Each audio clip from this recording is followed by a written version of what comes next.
we go. So why wouldn't it have been? Did you just forget, or is there, or you want to? Well, I was of two minds about it. I would like to say that it was on purpose, but really I just forgot.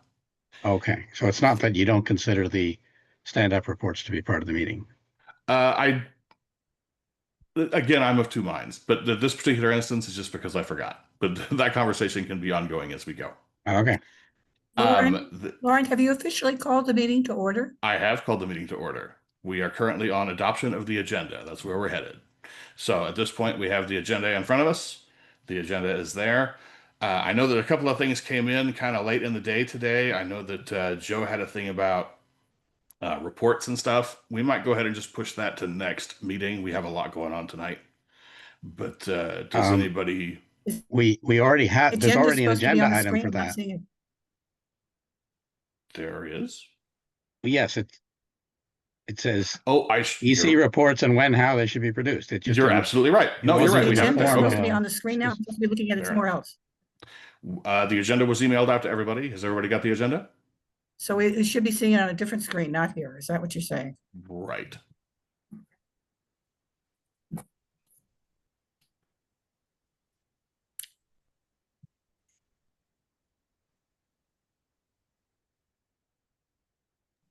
Any reason not to put it up instead of our faces? Well, mine is all riddled with notes for the meeting tonight. I don't have a clean version to put up, but if someone else has one that they would like to share, we can maybe figure that out. Looks I like would the think Rebecca would. secretary just shared it and in the chat here too. Oh, okay. Yeah, but then we have to keep the two screens open, so which is Well, kind of some of us would like to be able to see the people who are talking, so I think it's better Okay. to. Yeah, I guess if it's a document that we all have a copy of anyway, it would be better not to erase everybody's face. It's different if it's somebody's doing a presentation of something new. Right. And we'll certainly get there in future meetings, I'm sure. But for the moment, just so we can see everybody, keep track of raised hands and so on, probably best if we don't do that. Oh, Mary Beth. Mary Beth, you came in. Yeah, I was allowed in. I just didn't want you to think I wasn't here. So, well, we're glad you're here. Okay. All right, so we are all here then. So that's great. We got the full boat here tonight in the LPCA. All right. We'll entertain a motion to adopt this agenda, or does somebody want to punch something else on it here right at the end? I'm not seeing it I'm not seeing the link that Rebecca shared for some reason. It's not a link, just open the chat. The whole agenda is in I the have chat. the chat open and You also received an email earlier that has it as an attachment. I don't know why. It says, I'm seeing thank you. I'm seeing can the secretary share it and thank you, Rebecca, but I'm not seeing the link. Oh, wait. Yeah, Rebecca pasted in a great big thing. Yeah, go above chat that. there. I think it just came out now. Okay. Okay.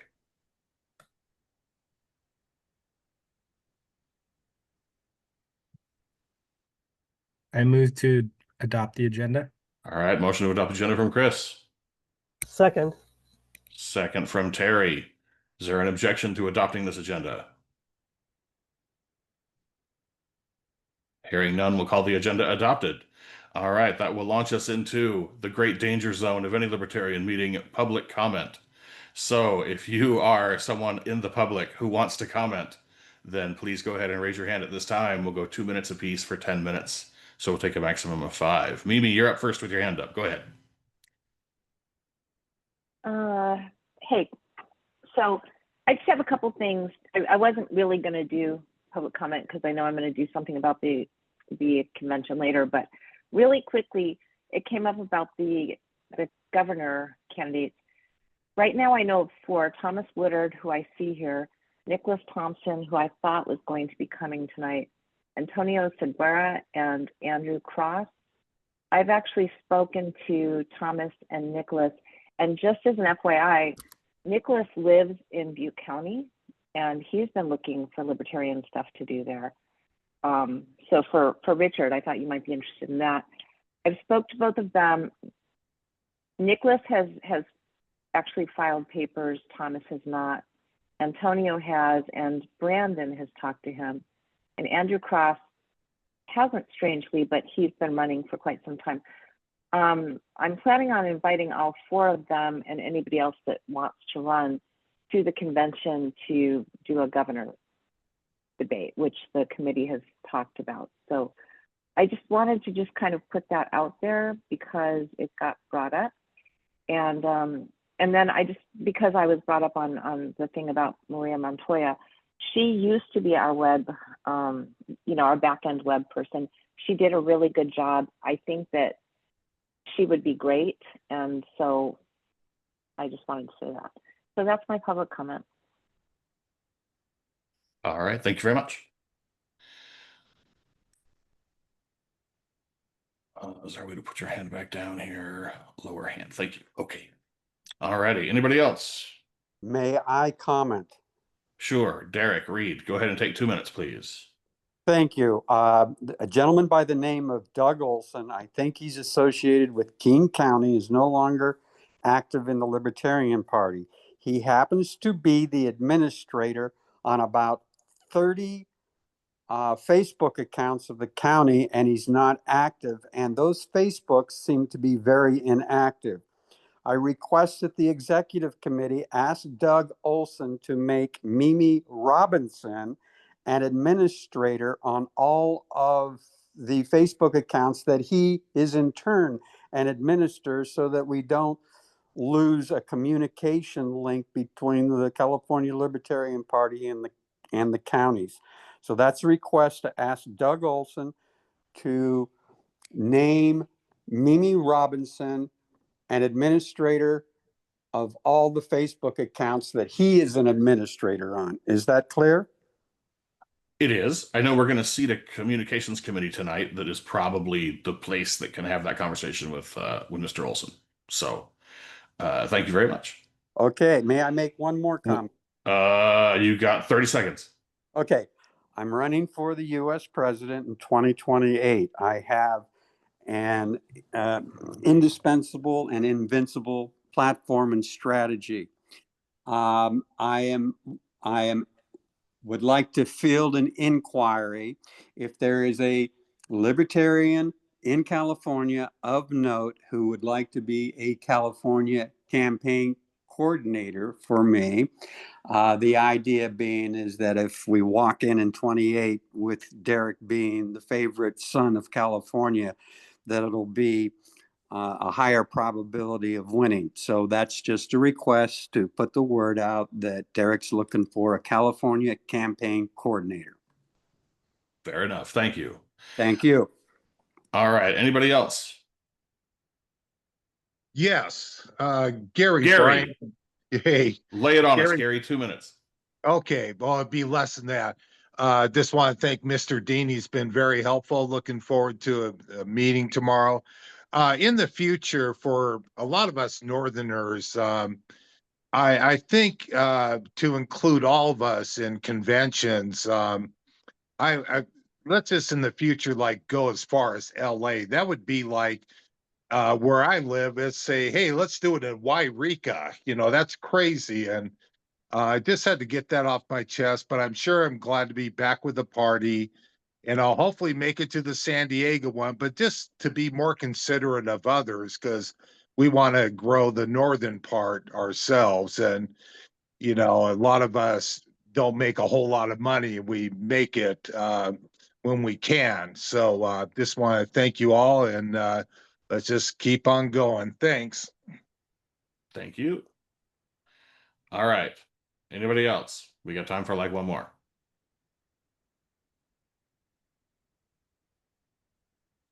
All righty. All right, let's go ahead and move ahead to approving the August minutes. I know that Rebecca, you sent out a modified draft like late in the day based on some feedback from Joe. Is that correct? That is correct. Okay. Joe, do those minutes do what you were wanting them to do? Yes, I believe so. Okay. Does anybody else have a comment on the minutes from the August meeting?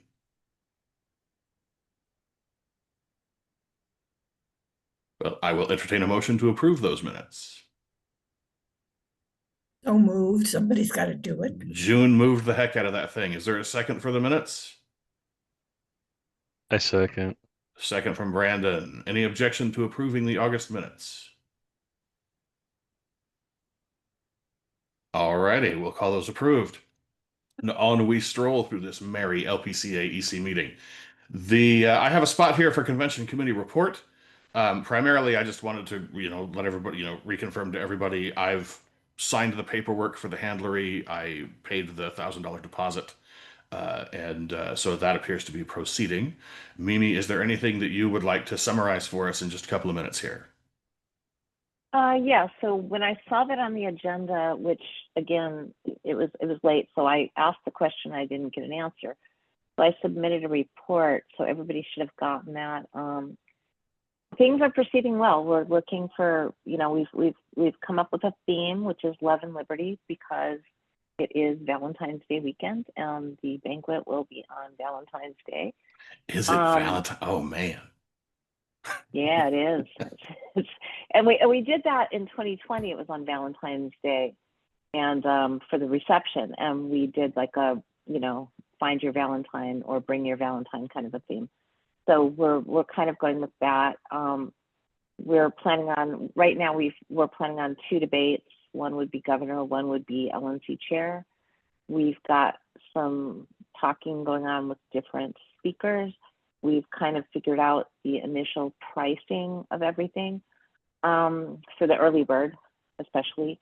And I think that the committee is doing really well. I was interested in finding out if anybody had used the online application to apply for that committee, because we've still got places for that, and I know of for sure one person that did. So if it's possible to get that information, I'd like to, and I'd also like to be able to set up the on Neon, set up the pricing for the initial pricing for the early bird specials, so we can start bringing in revenue. I'm also going to be working on fundraising, and I'd like to set up a special campaign for convention donations, which would be primarily for speaker, travel and things like that. So I had put those asks into my report, and that is the report. And I hope everybody got a chance to look at it. And if anybody has any questions, I'd be more than happy to answer. All right. Any questions? Oh, I do have a question. Did we get a contract from Schumacher for his AV services? I am talking to him.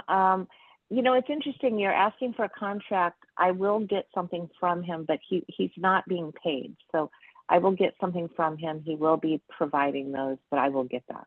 I get that, but we need some guarantee that he's actually going to do it. That's the goal here.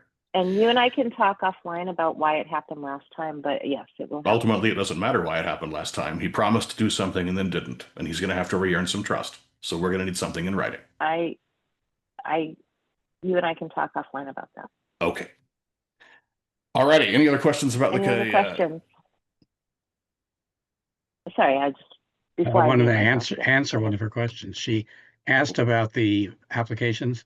Rebecca did provide the executive committee with the list of people or the applications from people who used the web form, and it turned out there were many fewer than I expected. And the only one that I didn't already know about and include on my list that I've been distributing was one person who was interested in the convention committee, but I don't know if that's somebody that you already know about or not. Are you talking about Fina? Yeah, that's Joe? Fina. Yes, Bonin. yes, that was yeah, it. That's Fina. Yeah, I do. Okay, there weren't any others for the convention committee. Okay, perfect. Thank you. Unfortunately. Yeah, it is. But we've got a lot of volunteers from San Diego that Brandon is cultivating, so I think that we're going to be good. Right on. All righty. Well, let's talk about committees. Let us launch into the big one here with committee appointments. So a big thank you to Joe for keeping this list compiled all through the week. Thank you, Joe. That was yeoman work. I think that I've got a bunch of stuff plugged into my notes here, so we'll just move through these, I think, alphabetically where people have applied. So we haven't had anybody apply for affiliate support. I see nothing there. For the moment, the 3 area coordinators are required to be in the affiliate support committee, and for the moment, it looks like they'll be the lone warriors in the affiliate support committee, and we'll maybe entertain some more applicants as time goes by. But for the moment, I think that's where that's at. Awards. Mary Beth Yuskavage emailed me. Mary Beth, you're here. I understand you want to be part of the awards committee. Is that for real? Sure, I'd be happy to help. Okay. All right. Is there anybody else who'd like to be part of the awards committee? I'd like to be part of the awards committee. I've grown rather fond of awards over the last couple of years. So I'm happy to nominate myself for the awards committee. So that currently then is me and Mary Beth. Is there anybody else who would like to nominate themselves or somebody else for the awards committee? All righty. Well, then I will move for the moment that I and Mary Beth be appointed to the awards committee. Second. All right, second there from Terry. Is there any objection to me and Mary Beth being the initial core of the awards committee here tonight? All right. Hearing none, we'll call Lauren Dean and Mary Beth Yuskavage appointed to the awards committee. That brings us to the budget committee. Chris, as the treasurer, is required to be on that committee, and we have 3 people who have volunteered to take spots. They are Kat McElroy, Mimi Robson, and Mike Van Roy. Is there anybody else who wants to try and throw somebody on there? There are theoretically 4 open spots on the budget committee, so there's an extra one there if somebody feels like they want to jump in.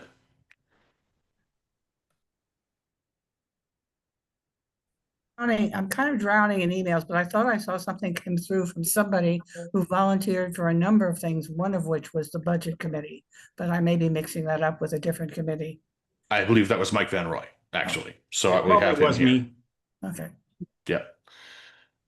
So at this point, the roster on the budget committee is Chris Meniletti, Kat McElroy, Mimi Robson, and Mike Van Roy. I'll entertain a motion to appoint them to the budget committee.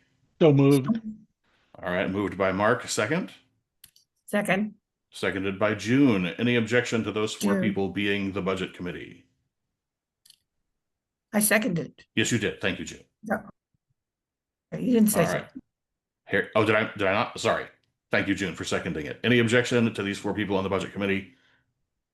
Hearing none, we'll call those 4 people the budget committee. That's Chris, Kat, Mimi, and Mike. Welcome aboard.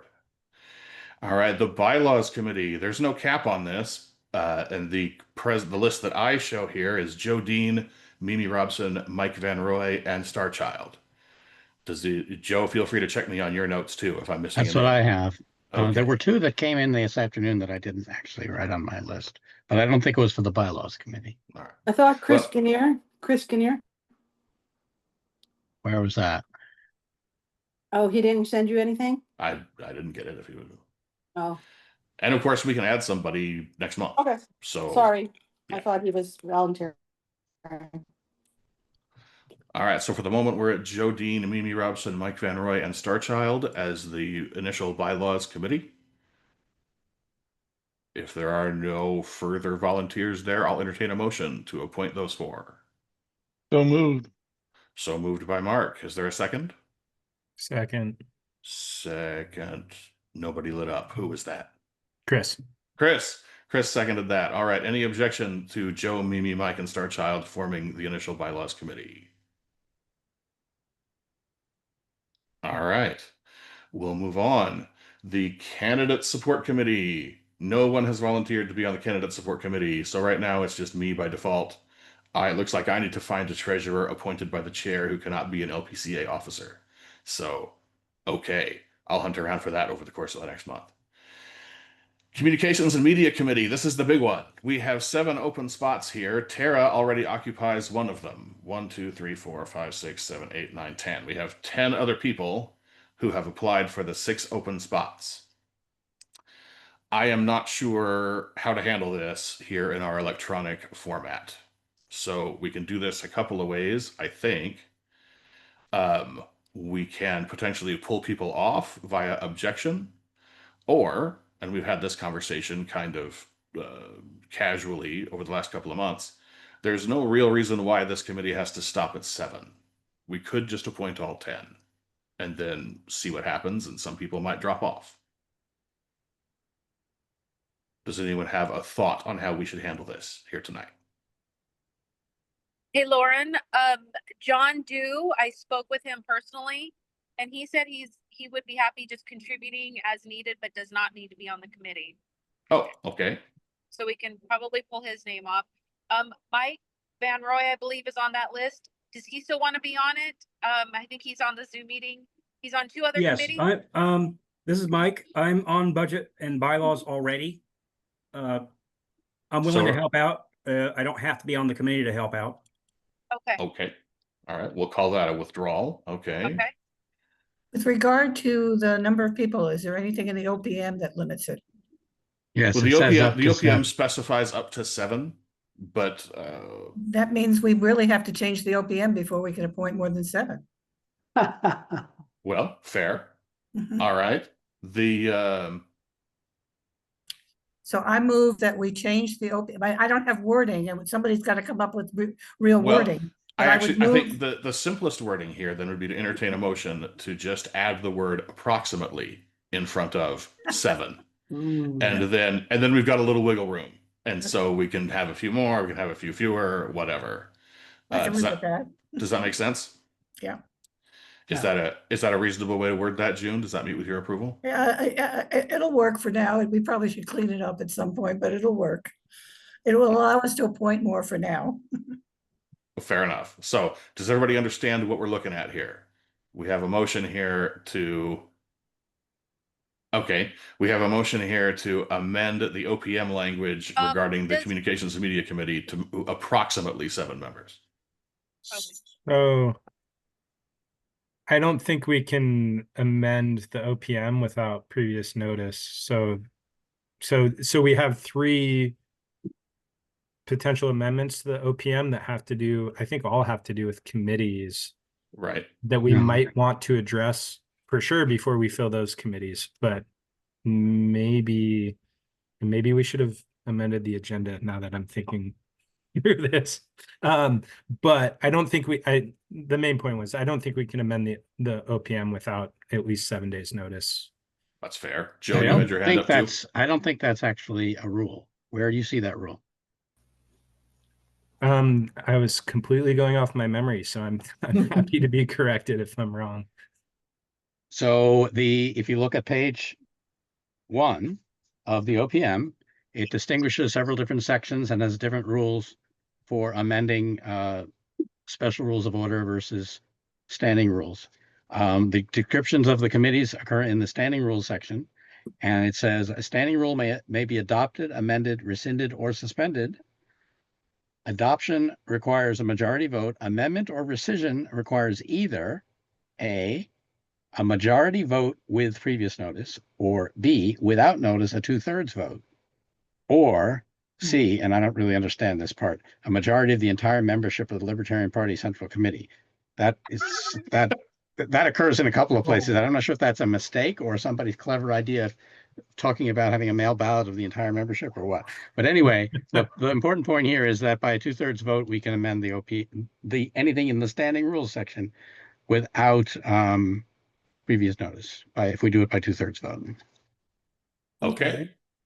All right. So it sounds like then where we're at then is June's moving It's to your move, amend. sorry, you were. You want me to do We it? had to do something. You had the language. Oh, okay. All right. Well, I'll move it then. That's fine. I will move that we adjust the language for the Communications and Media Committee in the OPM so that we appoint approximately 7 spots to the committee rather than up to. Does everybody understand what I'm doing there? Yes, Okay. and I'll Alright. second it. Brian, you can't vote for approximately. What's your preference? Do we just want to take it to 10? Do you want an actual number? You pick a number, I'll vote, but I'm not voting for approximately. That's fair. Yeah, That's fair. I totally understand your sense of danger. So okay, let's adjust this then while we're sitting right here. Let's call it up to 10.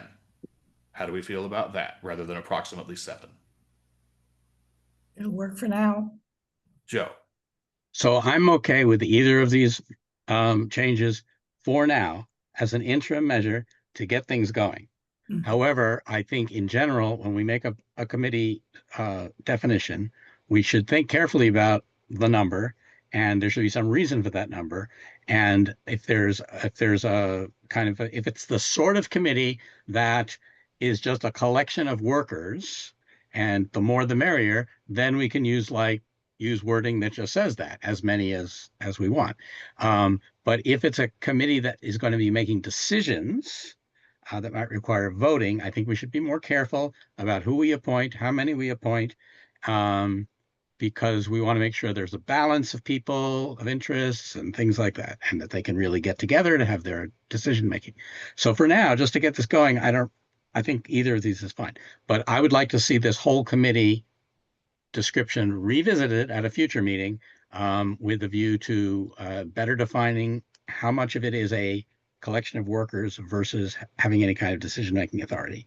Possibly also dividing some of it up, because it has a lot of different kinds of media that it deals with, including the newsletter, which, if it's going to keep going for, for every week, may well call for having its own committee. But for now, I'm okay with this. All right. I do not disagree with any of that. Is there anything that committee might done that would require approval by the broader execcom?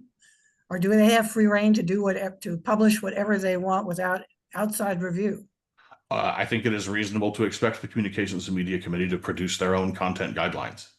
That's what they are there for, is to be able to do that. And Yeah, do we so need to- that will be one of the first things that we discuss as well. And And do we have to perhaps you approve can this? come back with a proposal for revising your own committee description that makes that clear. Yes, I agree. I think that's also in line for one of the first things that we tackle as well. And do we then have to approve those guidelines, or is it totally up to the committee? If we adopt a new version of the description, that should make it clear. Right. I mean, if they write it into the OPM, then we would be approving that language. Yeah. Okay. So in order to put this in line here, we have 8 outstanding names here plus Tara. That makes 9. So I'm seeing some feedback here in the chat that an odd number is probably smarter for the purposes of a committee. So let's go ahead and adjust this motion one more time to say up to 9. We'll just adjust the 7 to a 9. That's a nice and simple change. Rebecca, are you with me? You sure we don't want to make Yes. 11 in case we get some other people popping in here after the meeting? If we get more people, then we can adjust it in the future. But for now, 9 encompasses the group that we've got. That appears to be the cleanest way to do this tonight. Well, I'm just worried that if Tara discovers somebody really good between now and our next meeting, she won't be able to appoint them if we fill all 9 slots with the 9 people we have now. Well, while that's true, I think that you don't have to be on the communications committee to communicate. I think that anybody can be and we've already had John Dew, for example, said that he's happy to contribute, but doesn't need to be on the committee. Mike Van Roy has said he's happy to contribute, but doesn't need to be on the committee. And Okay. that can be something that is totally ongoing. There's lots of room for lots of people to produce content for communications and not need to actually be on a committee. So the motion that is before us is to alter the OPM language to turn the 7 to a 9 in the Communications and Media Committee. Do I have a second for that? All right, second for Mark. Is there objection to doing that at this stage?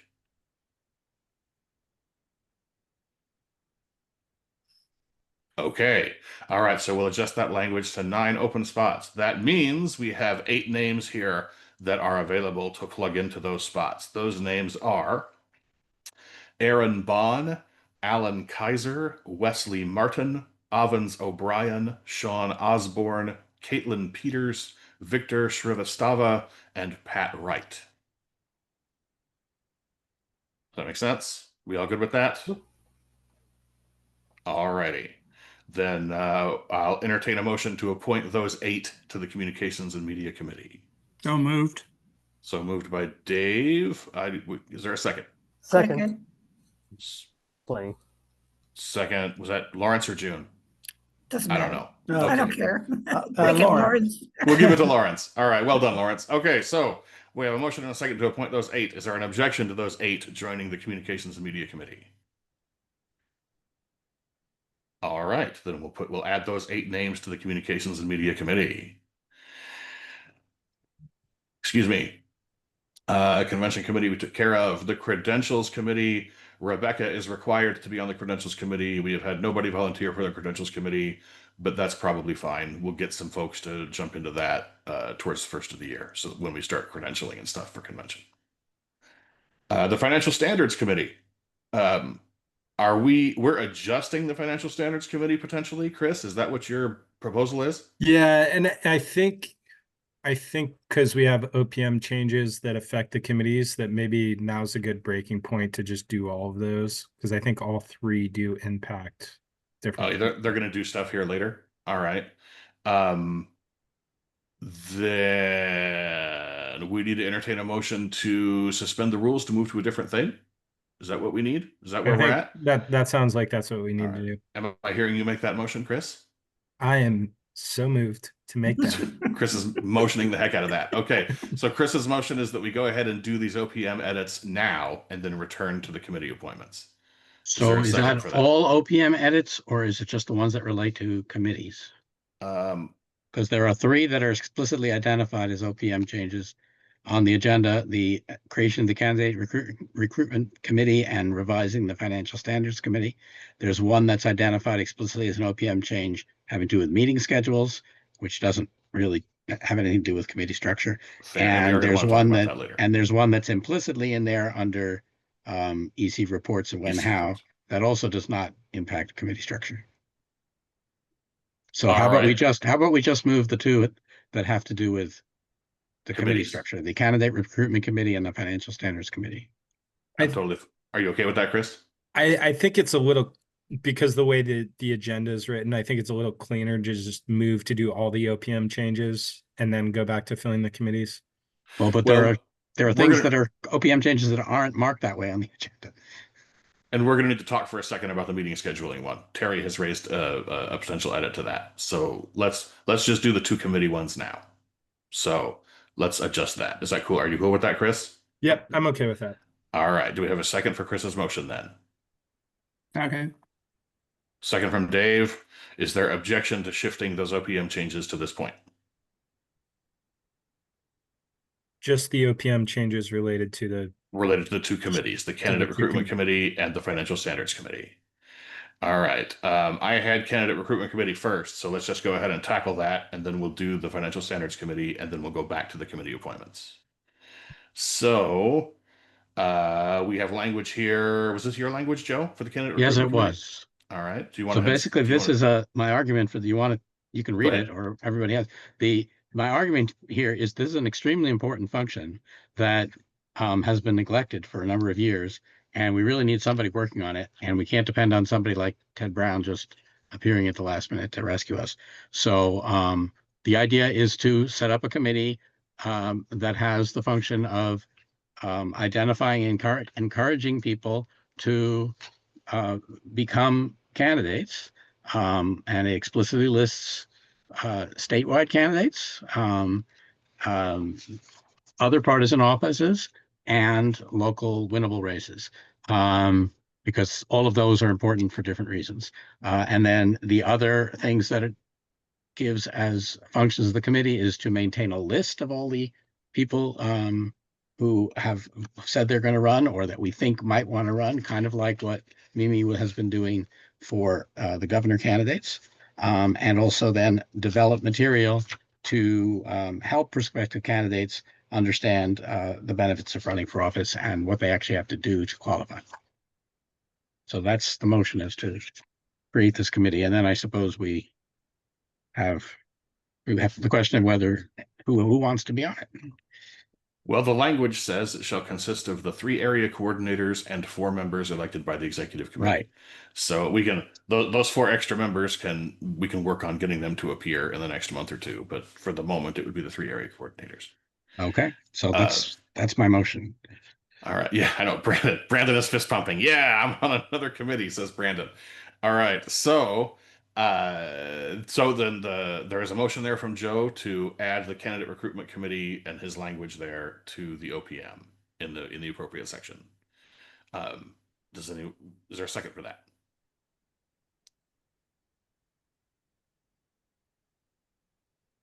Second. No second? Oh, second from Terry. Okay. All right. Is there objection to adding the candidate recruitment committee then to the OPM using Joe's language? All right. Then we'll go ahead and get that adjusted. So, Rebecca, if you please. Then that'll bring us to the OPM change for the Financial Standards Committee. Chris, you had a bit for the Financial Standards Committee here. I did, yeah, and I did see the note from Mr. Van Roy with expressing some concerns. So I do have an amendment to the amendment, which is always exciting. Where I would definitely replace the word audits where it appears with financial reviews in that amendment. If that makes sense. Everyone knows what I'm talking about. Yeah. So just wherever it says audit, say review. Financial review instead of audits. And thank you, Mr. Van Roy, for pointing that out. I think that was a good thing to notice. But outside of that, I think I would leave it, the amendment as is. So I think that's a germane amendment. So Okay, so what I'm hearing is your motion to adjust the Financial Standards Committee language to your new language with the caveat that where you say audit, it should be financial review. right. So it actually appears twice, unless someone else has better eyes than me and sees it somewhere else. But it's in the very last sentence, in the last paragraph, which happens to be only one sentence. And then there's one other in the last sentence to the second to last paragraph, where it said additional audits may be performed upon request by the executive committee or the operations committee. I would change that to additional financial reviews may be performed upon request by the executive committee or the operations committee. And then that last sentence is the FSC shall have access to all financial records and systems reasonably necessary to perform the required audits. I would change that to the required financial reviews. Okay. I'm gonna copy and paste the language in the chat really quick. All right. Rebecca, you're the one that would have to make these adjustments. Are you following all that? Yeah, I'm following it. Okay, cool. And All right. and my message is too long. Hey, Chris, you can just send it on to me or send it to XCOM on email. Okay. All right. So does everybody understand the nature of Chris's motion here? Is there a second for Chris's motion to amend the Financial Standards Committee language? I'll second it. All right, we have a second from Lawrence. Is there any objection to adjusting the Financial Standards Committee to Chris's new language? Okay. All right, so that adjustment is made. Now, Chris, I think that part of that language is that you eliminate the vice chair from being a required member of the committee. That's correct. And Okay. and that was not meant to be directed towards the vice chair in any way. I just want to be clear about that. It's because the committee should be independent of the XCOM. And basically no one on the XCOM should be on that committee because that committee's purpose is to review what the XCOM is doing. Okay. All right. That being the case, I think we only have two good names here because I know Paul had put in to be part of the Financial Standards Committee, but as he is a member of the executive committee, he is excluded per your language. Good question. Is not per my language. The language it's only officers in the language. Oh, okay. It's only officers in the language, yeah. Okay, I gotcha. All right. That being so, we have three names then that have applied for the Financial Standards Committee. They are Mimi Robson, Paul Vallandigham, and Mike Van Roy. I received an email late today from TJ Ferreira expressing interest in the Financial Standards Committee. However, he is also potentially going to try and be a vendor to us. And he said explicitly that if we felt like that was a conflict of interest for him, then he was fine if we didn't put him on the Financial Standards Committee. So that makes sense to everybody? Mm-hmm. So I think what we probably ought to do is vote on TJ separately, because I think that different ones of us are going to have different thoughts about that. Do you guys want to do TJ separately first, or do you want to do the other three names first? Well, Well, I see why TJ put that qualifying language in. I don't see it as a conflict only because there isn't decision making happening with the Financial Standards Committee. So it's not like the Budget Committee, or there's no allocations of funds or anything like that happening. I see it as the Financial Standards Committee, I mean, reviewing me but more in partnership with me, I guess, and overseeing the executive committee officers and expenditures and those processes. I don't know that it's a conflict, I guess, is Okay, that's fair. That's the fair. long-winded way Does of what I'm does trying to say. anyone does anyone have an objection to considering TJ Ferreira for this committee, given that we have an agenda item here where he might try and sell us something? Joe, you have your hand up. So it's not just a matter of him selling us something. It seems to be part of his proposal that he would then also be involved with helping us, not really under contract, but as a volunteer in running the Nation Builders thing. So he would be kind of I don't know, he would be kind of like not an executive director, but he would be, I don't know, he would be kind of staff. Um, and the other thing is, didn't we just adopt something that says there are 3 members on this committee? And if so, if we have 4 volunteers, which would be the one that we wouldn't appoint? And is that necessarily him, or is there some reason to favor him over one? I'm not sure how we can separate that out if we have 4 volunteers for 3 spots. Yes, I agree, Joe. I don't think we should separate them out, but I think the conversation about whether a conflict of interest is present. Oh, sure enough. Nope. Yep. This new language says 3 Central Committee members. Absolutely. Yeah. So, okay, then I'm going to go ahead and move that we strike TJ Ferreira from this list, with the caveat that at some point he may be able to get himself back on. But for now, I mean, he's the obvious choice to take off the list. Before I go ahead and complete that motion, Terry, you have your hand up. I was just going to mention that I served on the Financial Services Committee about 5 years ago with TJ, and it was a good experience. He's very good, but the Nation Builder connection is going to be a conflict that I don't think we can get around. Fair. All right. So my motion on the floor then is to strike TJ Ferreira from this list on the Financial Standards Committee. Second. Okay. Second from June. Is there objection to striking TJ Ferreira from this list? Not physically, because there's a nap. Okay, we'll go ahead and take TJ off this list. That leaves us with 3 people. That leaves us with Mimi Robson, Paul Vallandigham, and Mike Van Roy, who are 3 people. They fill the 3 people language that we just adopted. Can I get a motion to appoint them to the Financial Standards Committee? So moved. All right, moved by June. Who was the other one? Mark. Mark. We'll call Mark the second. All right. Is there objection? Is there objection to appointing those 3 to the Financial Standards Committee? All righty. We'll move on to the Historical Preservation Committee. The Historical Preservation Committee has 5 open slots. We've gotten 3 people express interest in that. They are Joe Dean, June Jenis, and Brian Holtz. I wouldn't mind serving on that committee. Terry, you want to jump on that? All right. Yes, I have a Anybody whole else? lot of old stuff. Everybody looks at the hall closet and shakes their head sadly. There's Joe so much loves- in there. Joe loves old stuff. Yeah, I don't really have that room for it all though. It's aging like fine wine. All right, so we now have 4 names here. They are Joe Dean, Terry Floyd, June Jenis, and Brian Holtz. Anybody else want to throw a name onto this? All right, we'll entertain a motion to appoint those 4 to the Historical Preservation Committee.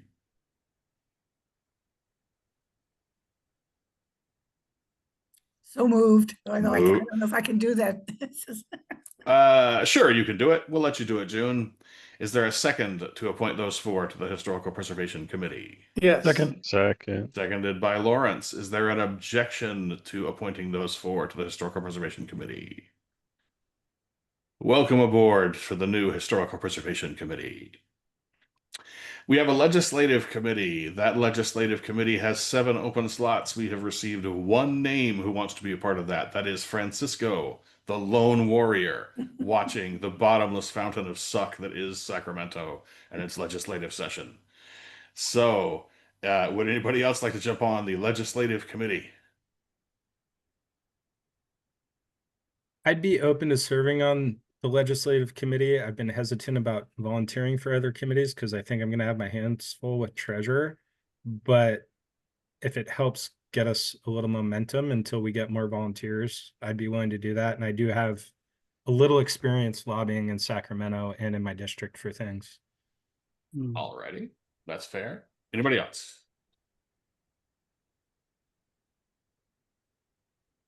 All right, find your friends. All right, so we have 2 names here. They are Chris Miniletti and Francisco. Is it Alanis? Francisco, am I saying that right? Yes, Alanis. Yeah. Alanis. All right, I'm going to try and remember that. Okay, so is there a motion then to appoint Chris and Francisco to the legislative committee? So moved. So moved by June. A second? Lawrence? Lawrence is seconding. Objection to appointing Chris and Francisco to the legislative committee. Is there an objection? All right, hearing none. Welcome to the legislative committee, guys. All right, we have a membership committee. Mr. Chairman, Yes, Mark. before we address that, I thought we'd bring up the discussion about the NDA, the non-disclosure agreement for people who have access to Neon. Thought this might be an appropriate time. I think that's going to be very important. We should probably all just NDA solely as a forensic prophylactic. I don't know; those are probably terrible words to use together, but we should all probably get ourselves under some sort of NDA, and that is definitely a conversation that should get had. As I know that I've opened up access to a lot of databases to a lot of people who have not previously had them, so we should go ahead and get that stuff filed. I don't know that we really need a motion for that. I think that that's just best practices. And There's already stuff in the OPM about it. Right. Yeah. Just So not following it. Yeah, we'll just need to do it for sure. So that's something that we'll need to put into practice here in the coming weeks. Get those out to everyone and get them signed and get them filed. Absolutely. So thank you, Mark, for bringing that up. Okay, and also just FYI, I actually have signed 2 NDAs, but I presume we want like a fresh one for each term. Right. I think signing one per term is probably smart. That way we all know we did it. Yep. Yeah. Alrighty. So the membership committee involves the 3 coordinators, and then there are 4 open slots here. Now it's worth noting the recruitment committee down here has some duplication.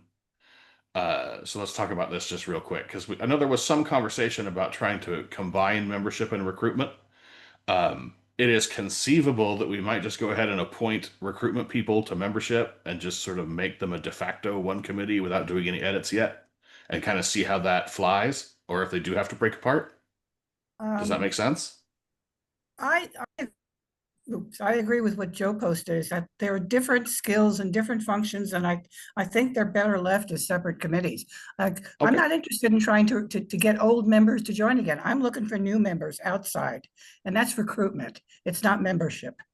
Okay, that's fair. So I'd rather leave things as they are for now, unless anyone has strong feelings that there's a need to combine them. What is the real difference, to be like honest? Like, to me, membership is focused on getting old members who've dropped out to come back and turning registrants into members. Recruitment is looking for new sources of both members and registrants. That's what I see as the difference. So you're volunteering to be on the recruitment committee, June? Yes, but not membership. I don't want to make phone calls to old members. Yeah, I have June down here on the recruitment list, later in my list. Absolutely. Okay. Yeah. All righty. So, all right. Any further comment on this, or should we go ahead and do some appointing? Well, I'd like to say that it is the same Go ahead. thing. It's a numbers game. It's membership recruitment, where they come from. I really don't care. We just want more of them. So fair. I'm going to disagree with what June said. Yeah, I think there's definitely some overlap there. And given that we seem to be short on volunteers, but hopefully we will not continue to be short on volunteers over time. But that it can be challenging to have committees that we aren't filling when the efforts of those committees could be sort of, yeah, they could be kind of the same, right? Like recruitment and membership could, there's a lot of Okay. overlap. I see Sure, that. sure. Joe has been having his hand up. We'll go to Joe and then Dave. Joe. So I wrote a whole analysis there. Yes, you did. That at least in my mind shows that there's very little overlap. If you actually look at the tasks that are listed in the two committee descriptions, there are things that sound similar or that are parallel, but they differ in that one very important respect of who they're going after. And the techniques that you use, the skills that are involved, and the interest in people, as June gave an example, of trying to encourage, renew, upgrade existing members. That means people who have already been involved giving money or something to the party in the past is a very different thing from approaching people who don't even necessarily know what libertarian means. And that requires different kinds of skills, different kinds of materials. They both say develop materials for recruitment, but the kind of materials you can produce for a renewal letter are completely different from the kind of things you would do for a prospecting letter to people who are never been associated with the party. So I think there's a very important point there about we don't have enough people to populate both of those committees. But if we respond to that by saying, oh, let's just put them all, let's make it one committee and put them all there, I think that's masking the problem. The real problem is we need people working on renewing and upgrading existing members, and we need people going out and getting completely new people. And if we don't have enough people to populate both of those committees, we shouldn't cover that up by merging the committees. We should recognize that the real problem is we need to find more people working on each of those things. And I also asked for input from the people who had volunteered, and it looked to me like the people who volunteered for each actually understood the distinction. Like June said, she was interested in recruiting, and somebody else said, yeah, they wanted to work on renewals. So I think there's a real distinction there. Okay, Dave. Yeah, I was just going to say, I don't have a strong opinion on the committees, but in general, from a marketing perspective, it's a sales pipeline. So you start with brand awareness. So that would be social media. Then you have acquisition activities, growth of share of wallet activities. In our volunteer group, that might be get people to do more, volunteer for committees, come out for events. And then you have retention. So it's acquisition, growth, retention are usually the three marketing functions. At big companies, they may have totally separate groups doing that kind of work, but we're a pretty small group. And I would think that, for any of them, we should more or less standardize the process that we used and the measurement of outcomes. And it could be an acquisition campaign or it could be a retention campaign, but we'll want to be measuring stuff along the way. Okay. I don't know what my camera is. I'm sorry, June, what? I was looking to hold my hand up, and I don't know where my camera lens is. There's nothing to stop anyone from joining both committees if they're interested in both aspects. And I see that Paul already has done that. And I have distinctly not volunteered for membership because I don't want to make calls to old members. So I really don't think we lose anything by keeping them separate, as long as there's no restriction on someone joining both.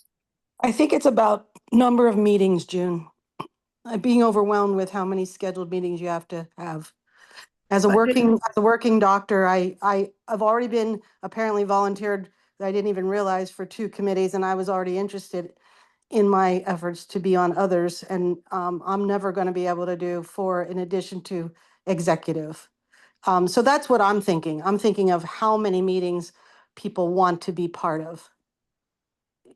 I don't know. It seems to me that that whatever meeting the joint committee would have is going to have to focus on one side or the other.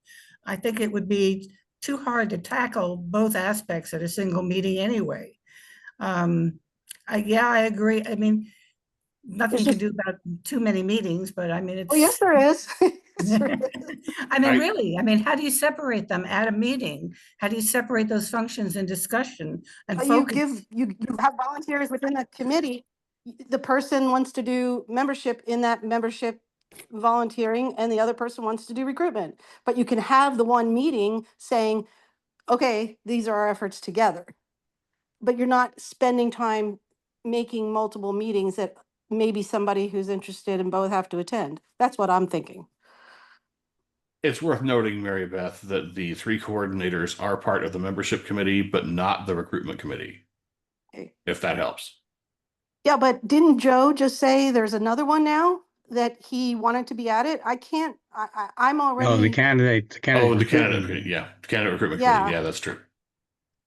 So I can't just fathom how somebody can do that many committees and have a they don't- meeting. Yeah. They don't necessarily have meetings. I think Okay. regular meetings. They could be just doing everything by email, or depends on some committees operate one way. So Okay. All right, we have hands up here. Chris and then Brandon. Sure. I just saw Mimi's comment in the chat about an amendment, and I went back and looked in my email. And even though it's not on the agenda, it looks like Mark Hinkle did provide proper notice to make a motion to delete the recruitment committee and fold recruitment back under the membership committee, and then redefine the membership committee. And so maybe that would be, I think maybe bringing that motion to the table and giving people a couple minutes to read that might bring this to. Well, while I hear what you're saying, we are approaching 90 minutes in, so that might be something that we approach next meeting so that we can give it the time that it needs and everybody can be caught up on it. If it got missed, then a lot of people are probably not familiar with it. So, and if we end up folding them together at the next meeting, that's very simply done. But let's give that till next meeting. Yeah, I guess my only concern with that is if we start filling the committees separately, I don't know. If we end up with too many people in both committees, that would be a phenomenally awesome problem to have. I agree. So I hope to have yeah, that problem. Brandon, you have your hand up. Well, I mean, considering we don't have a whole lot of people volunteering, and yeah, these 2 committees are very parallel, and while they may not overlap, there's a lot of similar actions to be done by, both.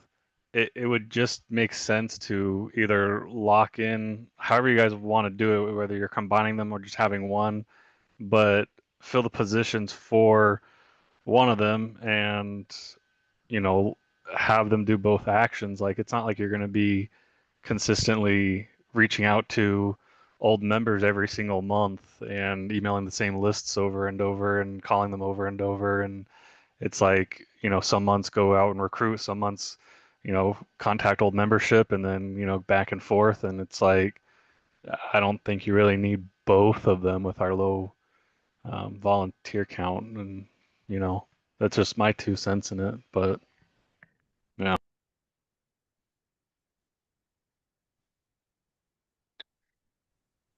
Okay. Well, it looks like this is a conversation that could probably continue. So let's go ahead and continue that. The idea of folding stuff and striking stuff to next month. I don't see any problem in actually appointing these people to these 2 committees tonight. We can fold them later if we think there's a redundancy. Right. I think that's what I'm suggesting. Okay. Yeah, that we just go ahead and do that. And if we end up folding the committees together, fine, and we can do that at the next meeting. Just so that we save ourselves the extra debate time now, 90 minutes in. Does that make sense to everybody? Mhm. Or does anybody want to make a motion and enforce it? Because I'm here as the referee. I would, if we have people if they're both being filled completely, I would probably hold off on that. Mhm. I mean, probably get them like half filled, but in case they do merge, They're not otherwise gonna you're be gonna have. Right. I'm just saying, last thing you want is like 20 people in this one committee where it's like, oh God, like what happens now? Not saying it's gonna happen, but Again, that'd be a fantastic problem to have. But As I recall, we have 3 people for the membership and 2 for recruitment. So I don't think we've got a problem. Okay. So, I'm not hearing a motion to force the issue. So we'll go ahead and revisit this next month. Help us all remember so we get it on the agenda for next month, and we'll take it up then. But for the moment, then, we have 3 people who are applied to the membership committee. They are Mark Hinkle, Dave Schrader, and Paul Vallandigham. Is there any, and the 3 coordinators are on there automatically. So is there anybody else wants to throw on to membership?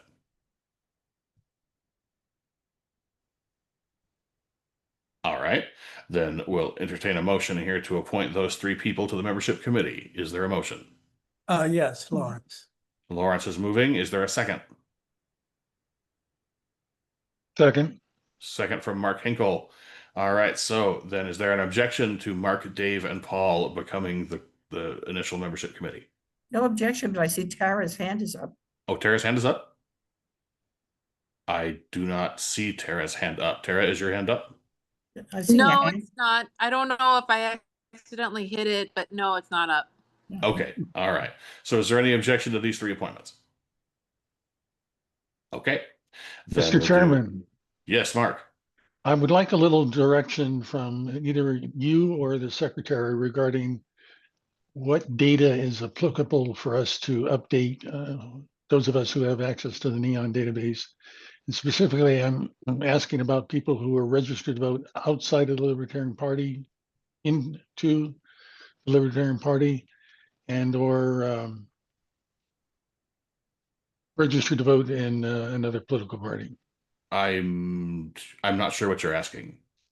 So for those of us, those of us who have access to Neon, I can change pretty much anything in there. I'm a little reluctant as a volunteer just to say, oh, somebody tells me they're re-registered Libertarian to switch their registration without some sort of checks and balance. And I Oh, think that definitely sounds like something worth double checking, which we can do through our L2 stuff.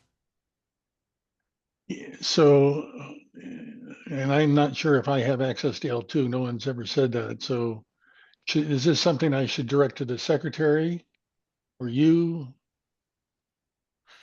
Off the I top don't of know. my I think for head, both databases, there should be a difference between. off the I top of think my that- head, that definitely sounds like something to get forward to the secretary just to double check. Yeah. But this also sounds like a conversation that we need to have offline outside this meeting. But Fine by me. Okay. All right. Let me just make myself a note. Double checking voter reg. All righty.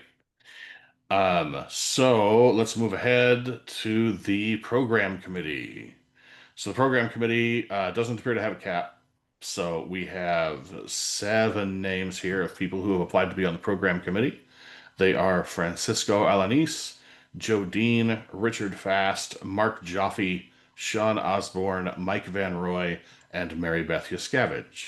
I think it does have a cap. It's in the bylaws, not Is in it? the, Oh, not in there. I didn't have that in my notes. What's the cap? I think it's 5, but let's try and find it.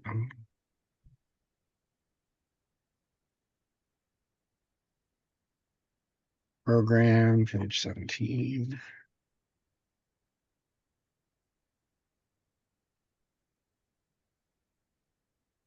It's on the website as 5. It's on the website as 5? Okay. It says the program committee shall be a standing committee of the state central committee members of 5 state central Of committee 5. members. Oh, okay, 5 it is. All right. So that being the case, we have 7 names on here. Mary Beth, you've already expressed that you feel committed out. Is program something that you're passionate about, or would you like to withdraw from that? When did she volunteer? Was that one of the? I got a separate email. I got a separate email I from Mary Beth. I'm volunteered, sorry. yes, I was on before. And I felt like that was an important committee, so I was hoping to work with Mark again. Is Sean on there too? I have Sean here. Yes. Yeah.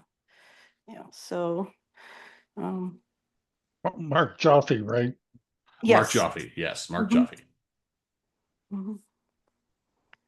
No, I don't want to be volunteered for things or forced into other committees. That's my only point about what I Fair. said Okay. before. Okay.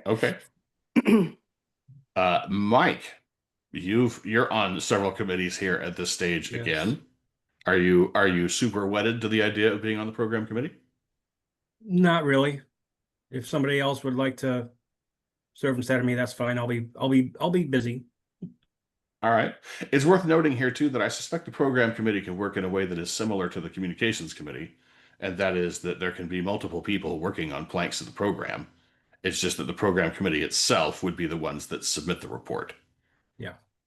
So withdrawing here would not preclude you from helping, I don't think. Joe, you have your hand up. Yeah, so I am interested in this, but I'm interested in lots of things. And I don't need to be on this committee. I think I'd probably be more useful on some of the other committee. In particular, I think I'd be more useful on the Website and Information Technology Committee than on this one. So I will withdraw from this. Okay.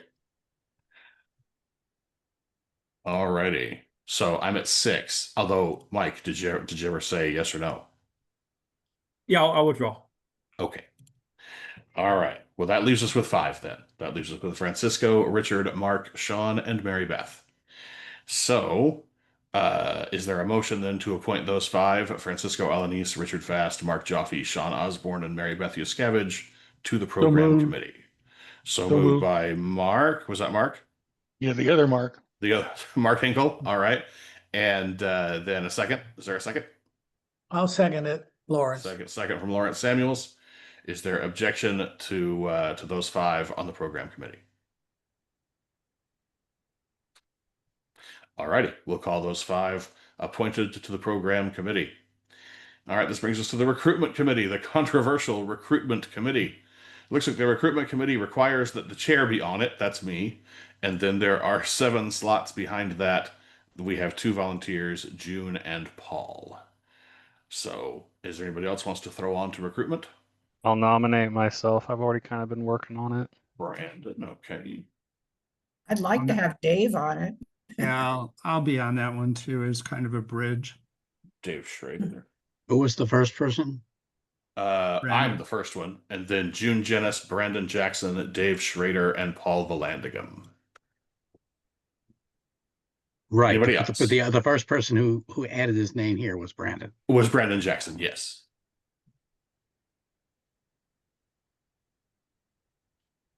All righty. Anybody else? All right. Then is there a motion to appoint June Jennis, Brandon Jackson, Dave Schrader, and Paul Valandigam to the recruitment committee?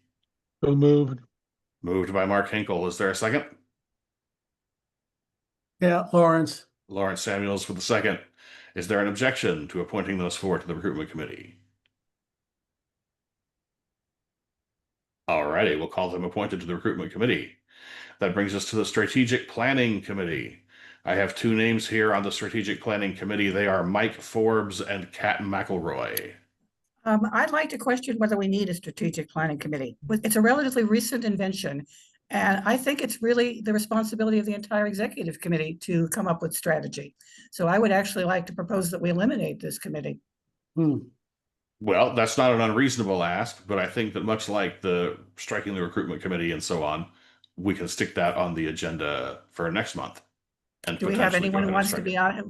Yeah, we have 2 volunteers. Yeah, there are 2 volunteers for the strategic planning committee.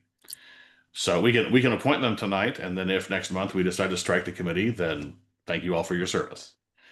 But right now we have 2 volunteers. I don't know. I mean, that would work. It seems a little unfair to tell someone, yes, you're on this committee, and then say, no, we got rid of your committee. I think it would be better to make a decision about the committee first, but I could live with it either way. Can we table this one? Okay, want to just wait on strategic planning? All right.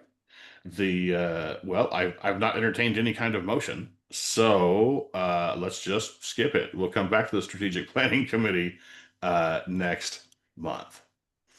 All right. So that brings us to website and IT. We have 6 names here. I got an email late today from Marcus Schuff. So I have 6 names here for website and IT. They are Joe Dean, Brendan McMillian, Mimi Robson, Marcus Schuff, Starchild, and Pat Wright.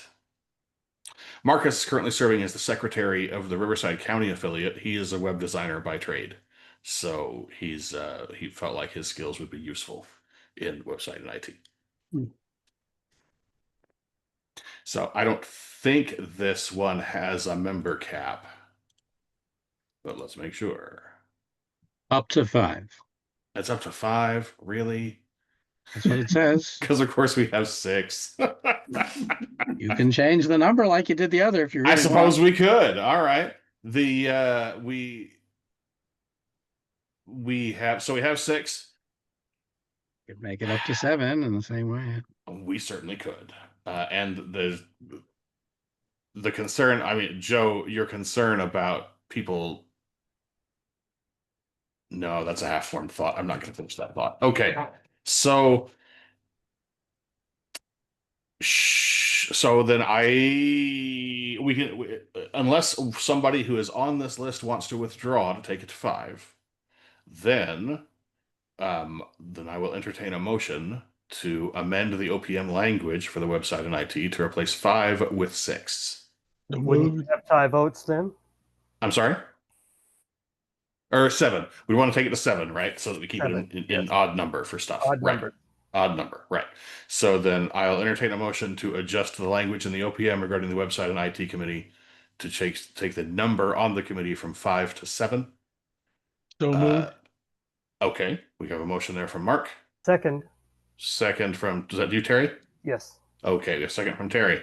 Is there an objection to adjusting that number from 5 to 7 on the website and IT committee? Alrighty, so we'll go ahead and do those. We'll go ahead and take it to 7. In that case, we have 6 names here. They are Joe Dean, Brendan McMillian, Mimi Robson, Marcus Schuff, Starchild, and Pat Wright. And Marcus, yeah, okay. Yeah, I have Marcus Schuff here. 6 That's names, right. SCHUFF, Marcus Schuff, MARCUS. So then I'll entertain a motion to appoint those 6 to the website and IT committee. So moved. So moved by Mark. Is there a second? I'll second it, A Lawrence. second from Lawrence Samuels. And is there any objection to those 6 on the website and IT committee? All right, then we'll go ahead and call those 6 appointed to the website and IT committee. All right, that takes us through our committee appointments for the evening, with the caveat that we'll revisit strategic planning next month. All right, so. And any other vacancies, presumably. And of course, yes. I mean, vacancies will be ongoing. We'll just keep an entry on the agenda for committee appointments so that they can just kind of come up. Specifically, the new candidate recruitment committee has several slots unfilled. So. Right, and I think there are several committees that have a slot or 2 open. Right. So just as we go, we'll just leave a spot for committee appointments in case somebody wants to hop on. All right, so we did that and we did that. All right, let's talk about the OPM change for meeting scheduling. Let's talk about this meeting scheduling change. So you want me to introduce it since it was yes, go ahead, Joe. language? Yep, this is yours. Go ahead. The way the bylaws talk about the requirements for scheduling meetings, it really says very little. It does not distinguish between how we call or schedule general meetings regular meetings versus special meetings, which are distinguished by whether they can address topics in general versus something that's announced at the time of the meeting, at the time of the call. It doesn't distinguish, it doesn't even mention those 2 concepts, although it's very clear in Roberts that there are 2 kinds of meetings. But the bylaws don't say that we do anything differently for one versus the other. They also don't distinguish too much about the difference between an online meeting versus an in-person meeting, except to say that we have to have at least one in-person meeting per year, not counting the ones adjacent to the convention, and that there's a different amount of scheduling time, advance notice for an in-person meeting, but it's not that much more. It's only 2 weeks versus 1 week. So what the point of this is to make those kinds of distinctions, and make clear that there can be both. We do have both regular meetings and special meetings, and to tighten up the requirements for them a bit, so that we don't have things like a regular meeting being scheduled with only where people all have to go to San Diego or something with only 2 weeks notice, because that's these days, that is probably most people will see that as a burden. So it has a series of sections. It says that the executive committee shall hold at least one in-person regular meeting each year, not within 6 weeks of a convention. That's the thing that's already required by the bylaws. Then it says any in-person regular meeting, including the one or more, if we want to have more than one, shall be called and the date and location announced at least 1 month in advance. So this is us imposing a restriction on ourselves over and above what the bylaw says, that in the case of a regular meeting that's held in person, we want there to be at least 1 month's notice rather than just 2 weeks notice. Then it says a first regular meeting of the new executive committee shall be scheduled immediately following each state convention at the location of the convention. This is something we've always done, but it doesn't say anywhere that we do that. It doesn't say whether it's not clear who calls it. Is it like the previous executive committee, the chair? It's never saying anywhere. And this makes it clear that we do want to do this, and also makes clear that that is a regular meeting, meaning a general purpose meeting.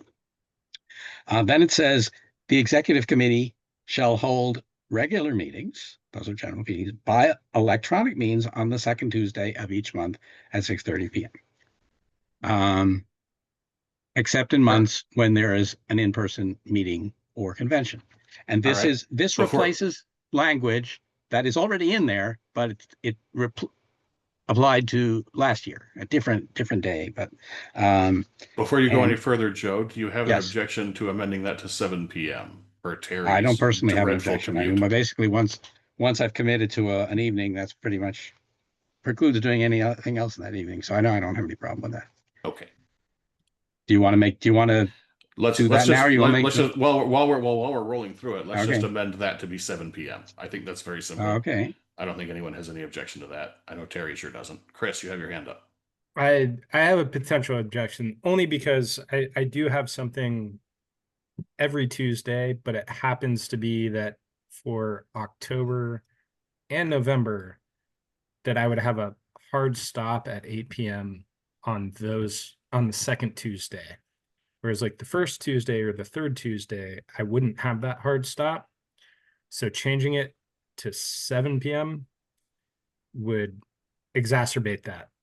So, but my dilemma is it seems like that time works for everyone else. So I'm trying not to be difficult, but I think expecting, and this is one of our first meetings, so that it's going over 90 minutes isn't a surprise. I think having a meeting go 90 minutes might be more doable in the future, but having that limitation for me for 60 minutes would be a potential problem. And so that's my only concern. I'd also like to mention, this is, again, not something I anticipated would happen. It's just happened tonight. It may not happen again, but just depends. I expected there would be other people with longer commutes than me, but I may have the longest commute then. But so I may not, it's not necessary to do this just for me, because this may not happen again. So should probably withdraw the motion anyway. Hey, Lauren, can you check the waiting room? Yes, I am bringing in Boomer here right now. Yes. Alrighty. So, well, Terry, if you're okay with leaving it at 6:30 and there's no objection to that, then we can just move forward at 6:30.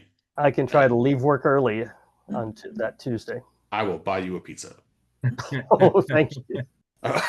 Thanks, Terry. Okay, so we're leaving the motion on the floor as saying 6:30. All right, we'll leave it at 6:30. All right. All right, go ahead, Joe. And then the fourth section says, nothing in this section, I mean, the fourth paragraph says, nothing in the section shall preclude holding additional regular meetings electronically or special meetings, either in person or electronically, subject to the notice requirements provided in the bylaws. The purpose of this paragraph is to not tie our hands, to keep the flexibility that is in the bylaws for when we actually need it. And I know some people have said, oh, regular meetings can only happen on the schedule that was set at the beginning of the year or something. That's not true. A regular meeting is simply a meeting that allows you to address any topic. And there are times we may not have to do it at another time, but it's not too hard to imagine cases where we would want to be able to do that.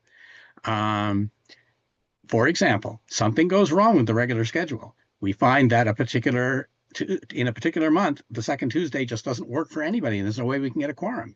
And we decide, well, for that month, we better have it on a different Tuesday.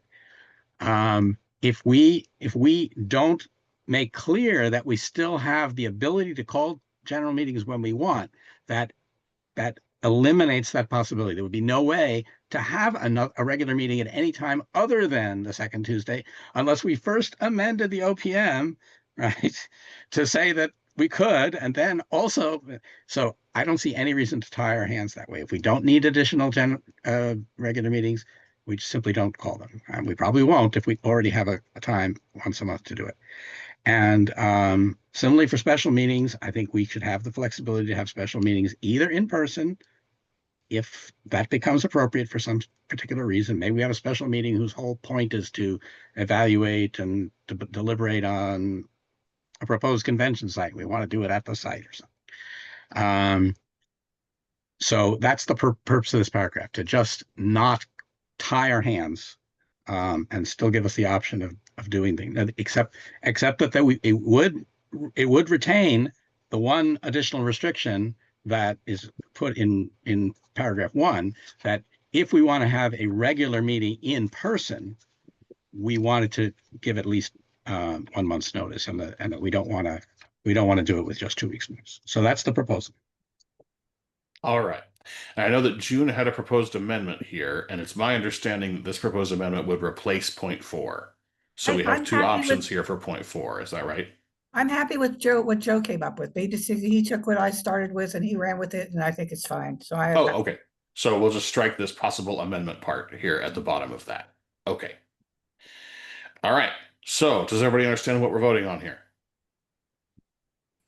All right. So Joe, you want to go ahead and make the motion to adopt this change? Yeah, I move to adopt the this amendment to the OPM as distributed with the agenda. Right on. All right. We have a second for that. Second. Second from Mark Hinkle.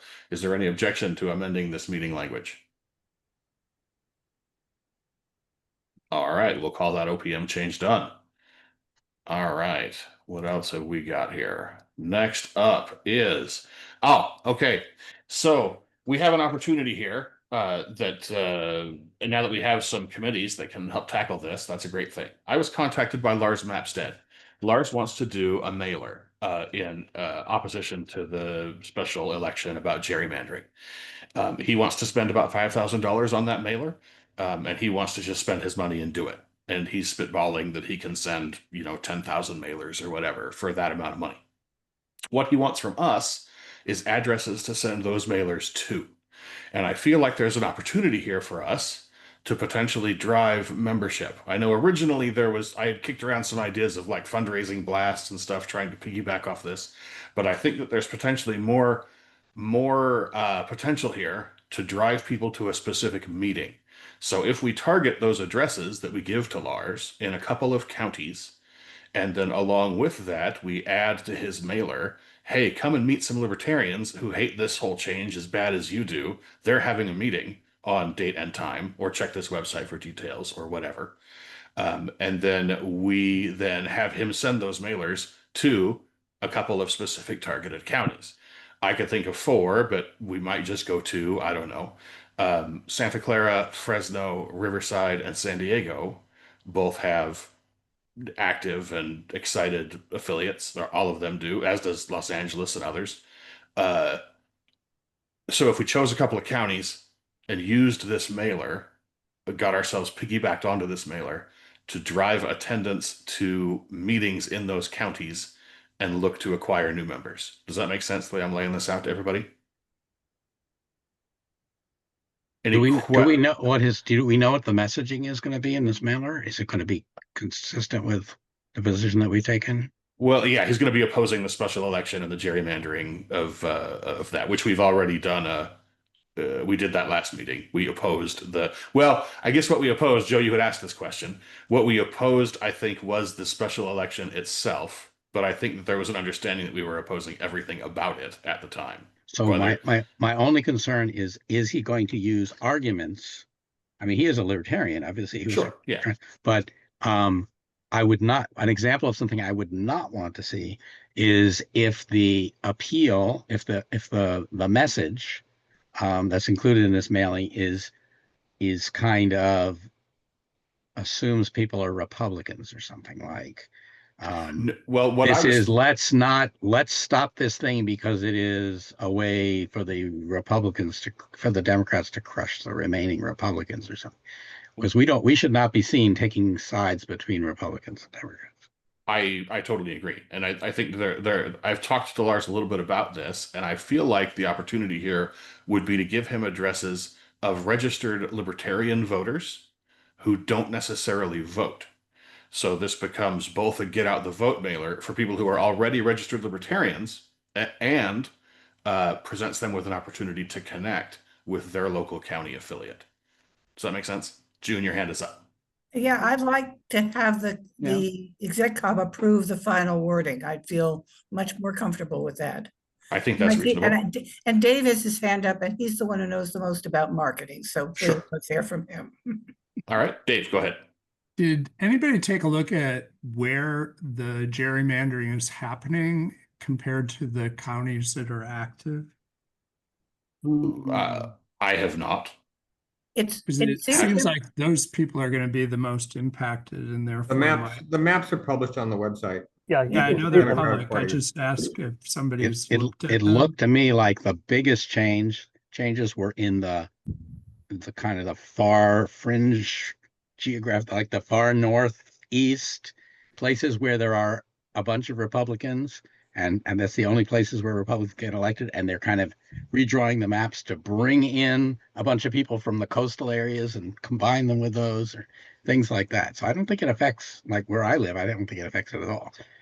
Yeah, it might be worthwhile to do that work just as part of where we target. I guess the question is, if you want to go after people who have lapsed, do you want to refer this to either the recruitment or the membership committee to take a deeper look? I think so, definitely. I think either way, Dave, it crosses your desk based on the appointments that we've made here tonight, right? So the way the bylaws say that the executive committee has to authorize use of our mailing list by people who, other than our own organizations. Right. And so if this is talking about a mailing that's coming up for the November election, we can't defer this until October. Right. So I think the way to handle that, if we have any concerns about the content, is to conditionally approve it and delegate to somebody the job of making sure there isn't anything really bad from our perspective in the text. We can't obviously he's not here to give us to show us the text, and we can't wait until October. So I think we should designate either the recruitment committee or the communications committee or somebody to review the letter before, as a condition of giving us approve the list, but say somebody has to check it. Wouldn't that fall to the OpsCon? Oh, we could have the OpsCon do it. Yeah. We could do that as the OpsCon, sure. In fact, that's probably reasonable. That way there's 5 eyes on it, right? Okay. Do you have a draft from him of what he wants to do? I do not. He said he's happy to help workshop language. He's got people that can do drafts and stuff, but he is happy to take input and and get us in on the process of the whole thing. Yeah. This is really something where Lars just really kind of wants to do it. He just needs data to know where to send them, and he is happy to work with us in whatever way we feel like we need to in order for him to get that data. Well, we can play with L2 and try and come up with a list, but I think we need to get language from him ASAP. So I think Lauren yeah. should try and get him to do that. Okay. Well, then I guess what we can do here then is we can approve, based on what Joe is saying, we're going to conditionally approve giving Lars this data. Authorize him to use data from our lists, subject to the content of the letter being reviewed by the operations committee. Okay. Yeah. Dave, you have your hand up. And the important thing was the call to action. So like which of any target groups have events or are going to field any people that respond to this, or is it just a go vote? Right. Well, this is going to require that we find a couple of counties who are prepared to have a big meeting where someone is speaking. Boomer here, I see, just put in the chat. He's speaking at the Contra Costa County Taxpayers Association meeting on 9/25. That feels like the sort of thing that we can help drive people to. Or if a county wants to have a specific meeting, if Fresno County wants to have a specific meeting, and specifically about this for libertarians to beef about government, or the San Diego affiliate wants to do that, or the LA affiliate wants to do that. So part of this would be canvassing county chairs quickly to see who's prepared to stage a meeting. Because if we're going to try and drive people to a meeting, there better be a meeting. Right. And it better be advertising at least as many libertarian local meetings as Republican local meetings. Again, we do not want to be seen as the supporters of the Republicans. No, right. Well, and that's why I say, right, I think that it makes a lot of sense for us to target this data to people who are registered to vote as libertarians, but who don't necessarily vote. Yes, but if you target it to registered libertarians and tell them to go to a Republican meeting, that's the opposite of. Okay, I see what you're saying. Yes, no, I totally agree. Yeah. Do we have, Pat, do we have anything on gerrymandering on the website? No, we don't. I'm going to redo the website when I get back. So this week. But I mean, I hope people like what I put up there because I don't get content from other people. But I mean, that would just be helpful, I think, too. no, it'll be up there later in the week. Today is Tuesday, so we'll be back Wednesday. So Thursday, Friday, I'll have it up.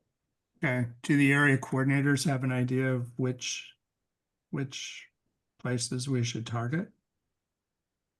There, I put in the chat. There's a map from Wikipedia.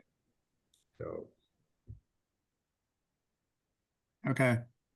Mr. Chairman, Yes. do you happen to know if our bulk mail permit is current? I have no idea. That sounds Joe? like something I could put on my list tomorrow. I have no idea. Joe, what about Santa Clara's? No, we have not maintained that. We never do paper mailings. Though, in fairness, Lars is bearing the cost for this. Yeah. So Well, the reason I bring up the postage is bulk nonprofit political is within 8 weeks of an election is like the rock bottom pricing.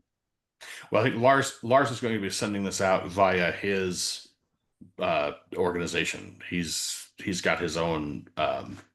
Oh, okay. So he's probably handling it. Yeah. So I'm sure he's got that handled. It's free for us. Right. There's no cost to us. That's right.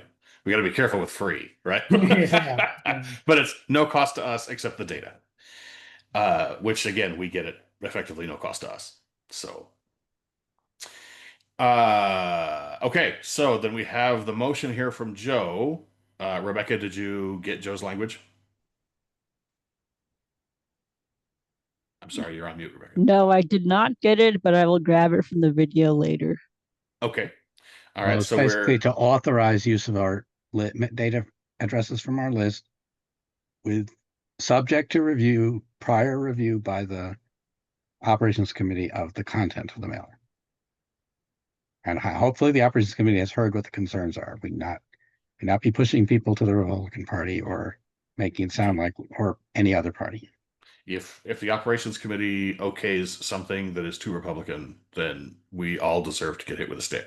So I think that's totally reasonable. All right, so that motion is on the floor. Is there a second to that motion? Second. Second from Mark. Is there an objection to us doing that? Okay. All right. Well, I'll start talking to Lars tomorrow. We'll start canvassing county chairs. Dave, if you can start tinkering with data, comparing it to the new maps and see kind of which direction we should go with addresses. Does that sound like a reasonable direction? Yeah. Excellent. Okay. All right. Let's move ahead then. Nation Builder, thoughts on TJ's email? I think this is a real basic yes or no. Should we hear his pitch? Should we stick it on the agenda for next month? Not tonight. No, not tonight. Absolutely. But should I say, okay, come and talk to us next month? Or do you want him to come and talk to us in November?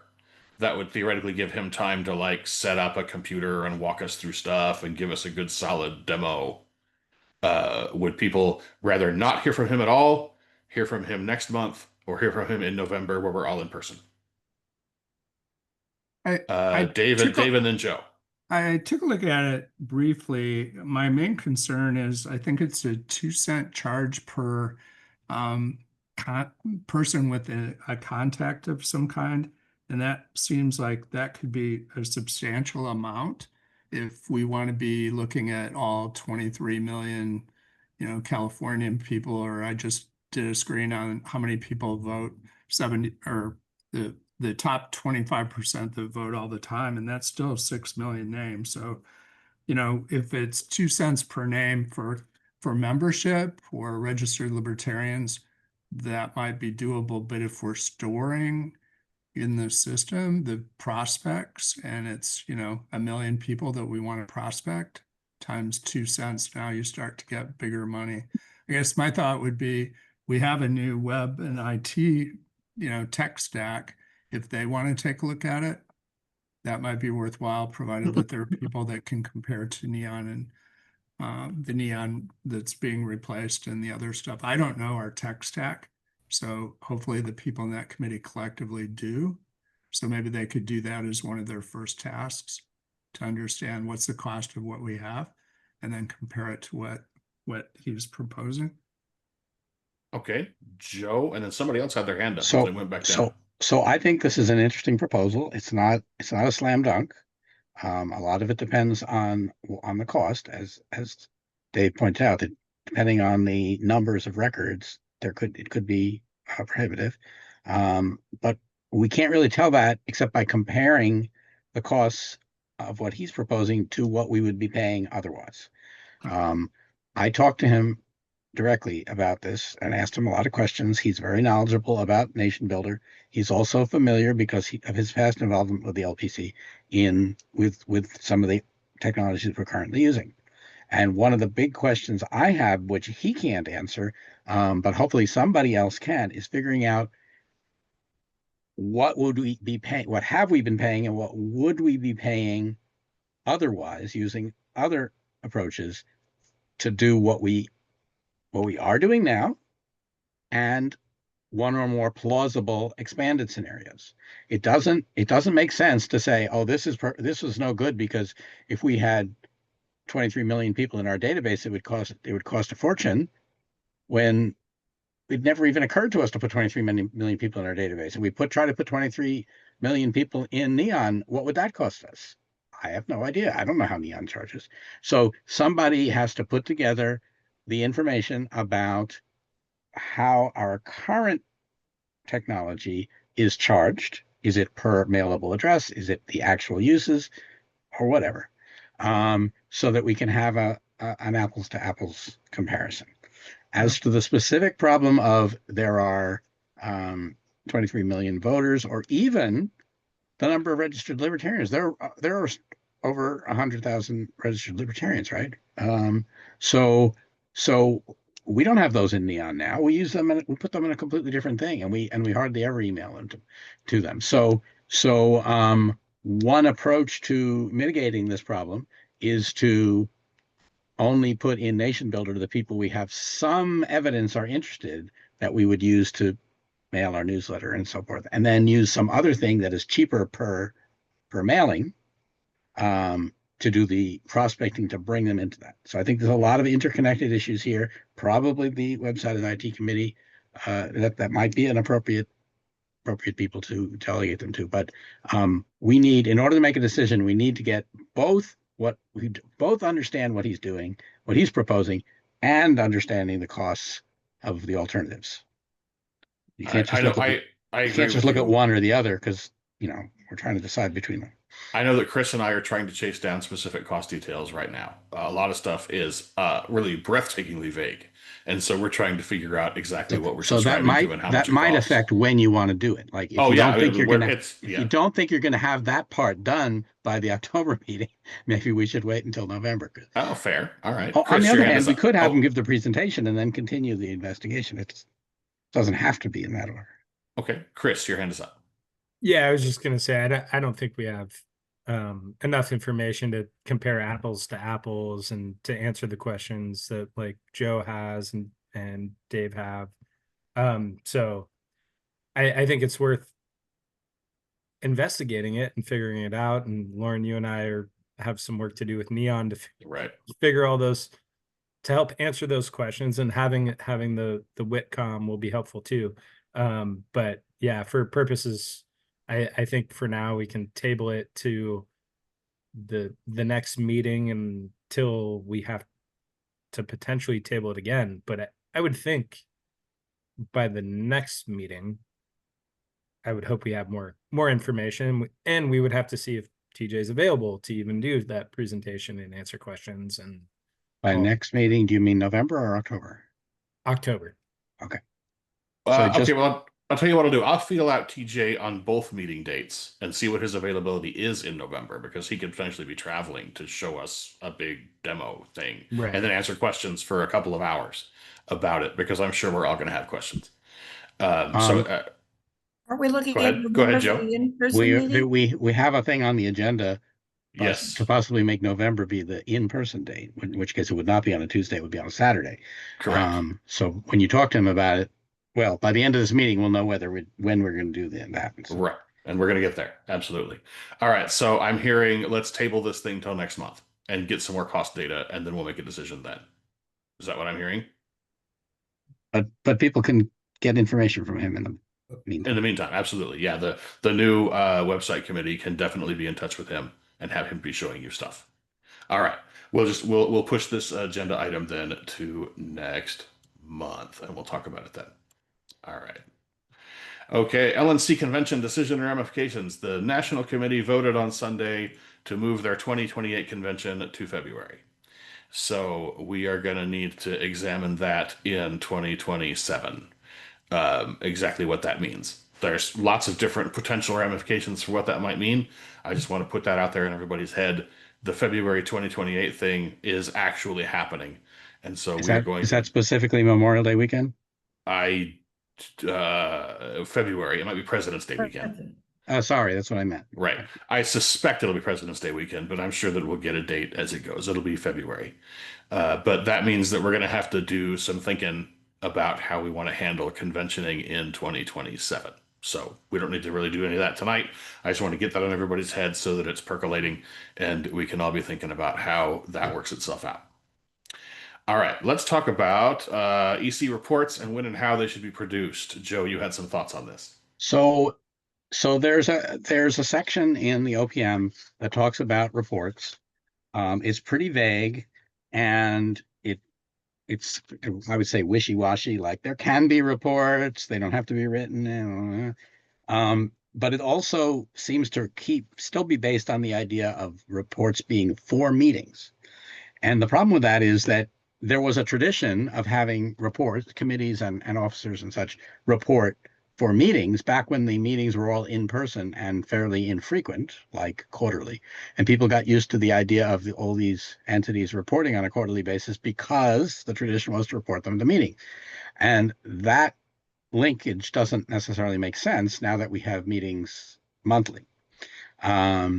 And I know people don't want to spend all their time writing reports. And I don't want to read reports every month that are basically the same report as last time because people didn't have anything new to say. So what I'm proposing is new language, which would accomplish several things. It would avoid people having to produce an excessive number of reports and to duplicate in their reports things that are already being reported otherwise. but still ensure that there is some kind of written report on anything that, on all the important functions happening during the year. Monthly, for most purposes, is probably too frequent, but waiting until the end of the year is clearly too long. So this proposal is that there should be quarterly reports, not based on when our meeting schedule is, just the idea that there should be, 4 times during the year that we find out what's going on. It would delink the scheduling of these reports from the meeting schedule. So it's not like a week before each meeting, but it would retain the idea that we keep a record of these reports as part of the meeting minutes. So by delinking them, this means that each committee or officer or whatever can pick their own schedule that's comfortable for them based on how they do things. So for some purposes, end of month report might make sense. For some purposes, some committee might say, well, we're going to do this like on every election date. Some committee might say, there's something about the way they organize their internal meetings, and after each one of those, they want to report whatever, as long as there's something at least quarterly from everybody. So the specific language is not really very long, and it retains, and one of the paragraphs is basically just a restatement of a section about convention reports, which is already in the OPM, because it would be replacing that whole block. So it's the new section will be titled Reports. It says, officers, area coordinators, standing committees, and the LNC representative shall provide written reports of their activities, at least quarterly, for distribution to the executive committee and county chairs. This rule shall not require the creation of additional reports that would consist entirely of material contained in reports already required to be provided at least on a more frequent basis. And I am suffering from the size of the type on my report. Okay. So that says everybody has to tell us something in writing at least 4 times a year. But the treasurer doesn't have to also have a separate treasurer's report just to restate the financial statements that the bylaws already require every month. All right. Such reports shall be attached to the minutes of the next regular meeting of the executive committee, but providing a report does not automatically imply the existence of an agenda item for that meeting. If a report addresses a topic that calls for discussion or decision by the executive committee during a meeting, a separate explicit request for allocation of time on the agenda for that particular topic should be made prior to the meeting if possible, or otherwise proposed as an amendment to the agenda during the meeting. All right. So we are not in any way saying there's going to be a historical preservation committee report every meeting. Only if somebody actually has some topic, and it'll be the agenda item, we discuss the topic. It's not the report, it's the topic that needs to be discussed.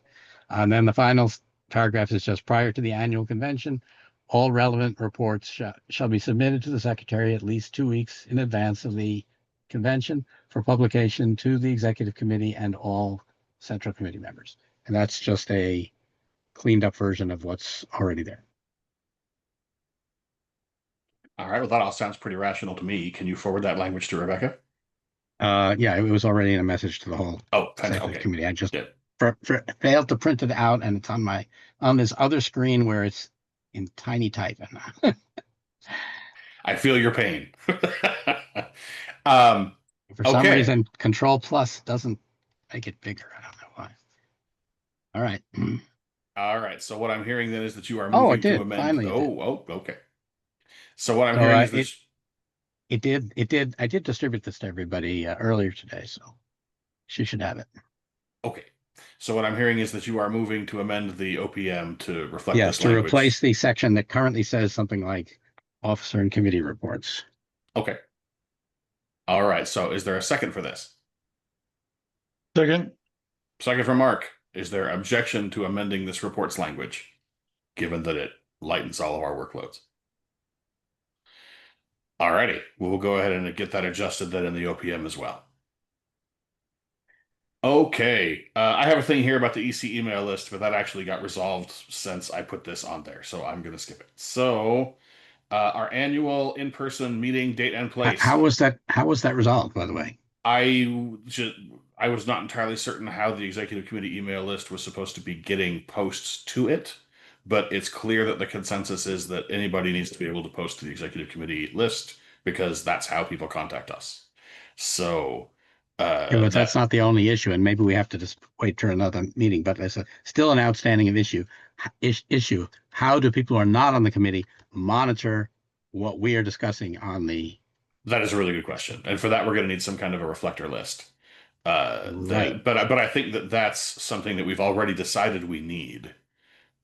So I don't know that I needed it to be on this agenda. It was there more as a reminder for me than All anything right, else. I'll make a motion on that then, since we now have a website and IT committee. Okay, so you're making Move a to motion. delegate figuring that out to the website and IT committee.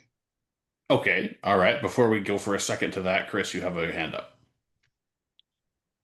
Yeah, I just want to make sure I understood correctly that the XCOM at ca.lp.org that gets distributed to all of the XCOM members, and Yes. other people can post to that, but the Yes. information that I send to that only goes to the XCOM, or does it go to also people that subscribe to it?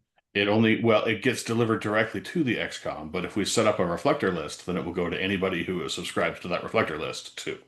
Okay, so I think those need to be two separate things, because like when I was about to send treasurer stuff today, I sent it to XCOM thinking, okay, this will only go to the XCOM, and it's okay if we receive emails from other people.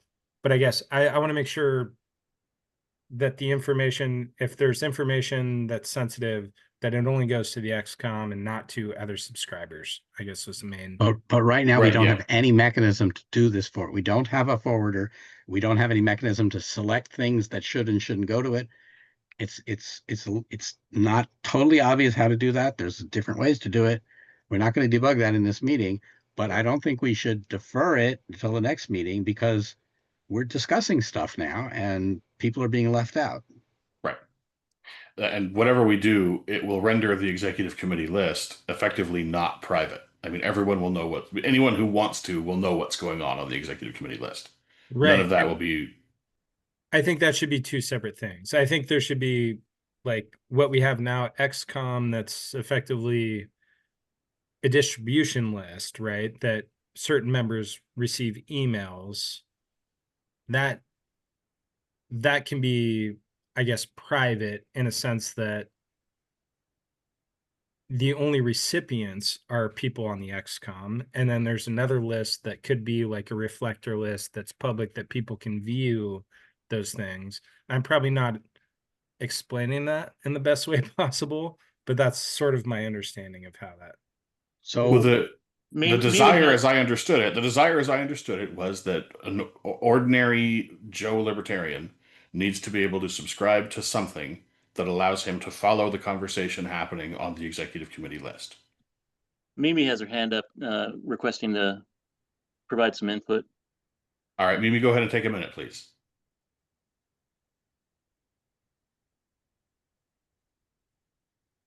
Mimi? Are you there, Mimi? Am I muted? I'm not muted. Can you all hear me? No, that was my fault. Okay, so hey, so I know that there's been some conversation about what's going on right now. We had a reflector list in the past that was basically deleted. So there's different things. There's the G Suite thing, which is the XCOM at ca.lp.org. I don't believe that you guys want that to be like somehow public, because if you do that, you have to make every one of the groups public, which I don't think you want to do. So what we used to have was that other thing, and that got deleted. So what people have been using recently is another group that I started in 2017, which was one where everybody could actually do it.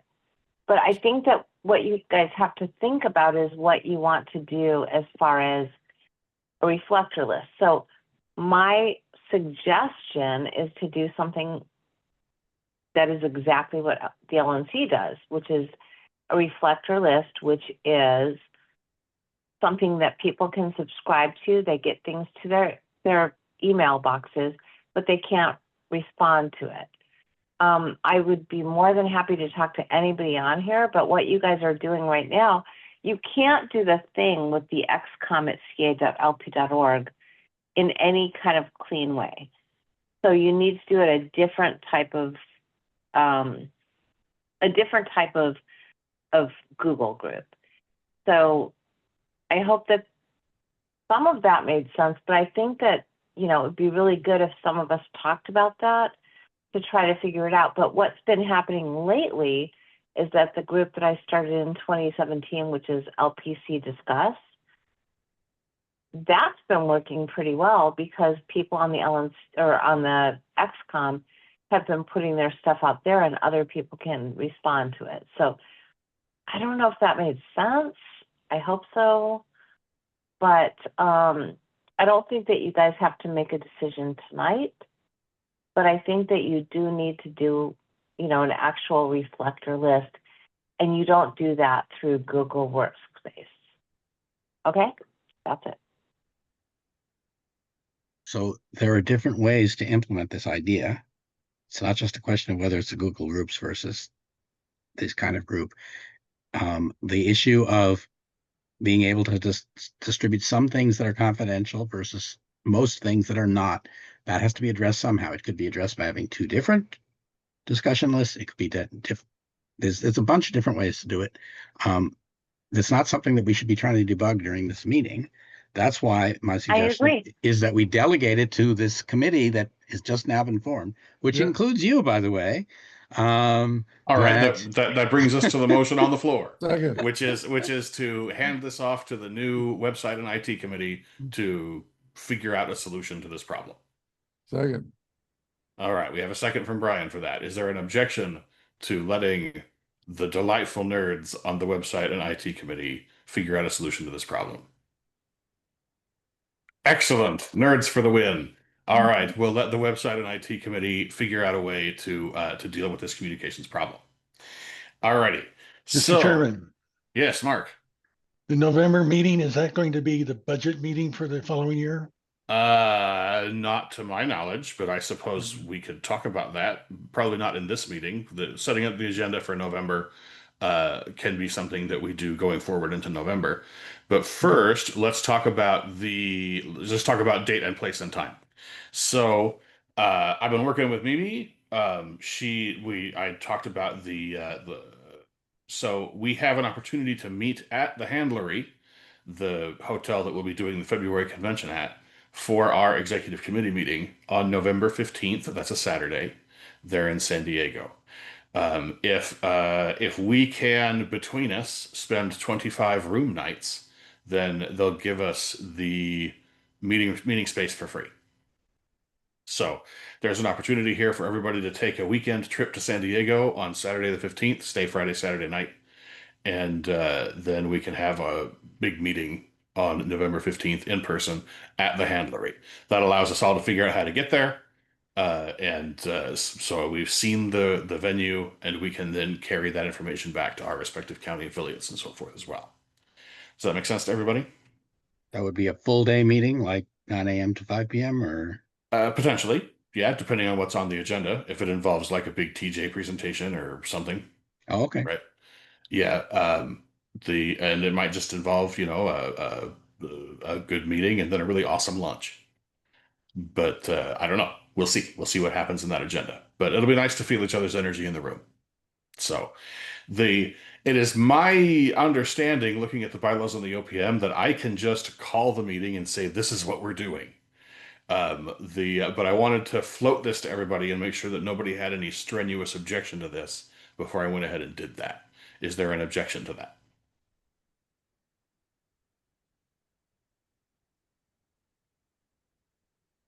Mimi has her hand up. She did something with an exclamation point in the chat. Mimi, you have a concern? You can call a meeting, but you can't call a meeting that might cost money. Oh, it needs the XCOM to do that. Well, fair enough then. All right, then that being the case, I will, for the sake of propriety and the rules, move that we hold our annual in-person meeting on November 15th at La Handlery in San Diego. Point of information. I'm sorry. Yes, Mark. I am assuming the previously scheduled meeting on Tuesday, the 11th, would not take place. Yes, per the rules that we have in place, the in-person meeting would take the place of the regular online meeting in that month. Gotcha. Dave, you have your hand up. Sorry, you're on mute. I was just wondering about the cost for the people up north. Can they attend via Zoom or something? So they don't get hit with 2 meetings in a row? Well, kind of the point to this was that we meet in person. That's the point of in person. Right. So this would be a travel meeting. For what it's worth, I'll plan to stay even though I'm in easy driving distance. It's pretty clear, since this is a bylaws requirement, that people want us to do this once a year. Right. Chris, and then June. Sorry, Dave. I wasn't pushing back on that. It was, if it's cost prohibitive for some people, can they attend even though the bulk of the people are there face to face for the obvious reasons? Do they still get to vote? I don't think it's an in-person meeting if people are online. I think I think in person has to mean in person in order for that to be so. Okay. I think that's kind of a rabbit hole to go down. But okay, the June, and then somebody else had a hand up, and then it went down. So June. I was hoping we might find something entirely different, like someplace we don't normally go. I was thinking that anybody with an airport would probably have a nearby airport hotel that can accommodate small business meetings. Unhappily, I have not found any place that has a municipal or some other similar small airport that has any convenient flights to it from everywhere. So I don't think that's going to work, much as I would like something like, we don't meet up in Reading, for instance, very often, or if ever, and we've never been up in the northeast part of the state. And we have. Those are not unreasonable concerns. One of the reasons that the handlery got voted in is that it was apparently convenient and cost effective. So I guess we'll get to put that to the test in November. Chris, your hand is up.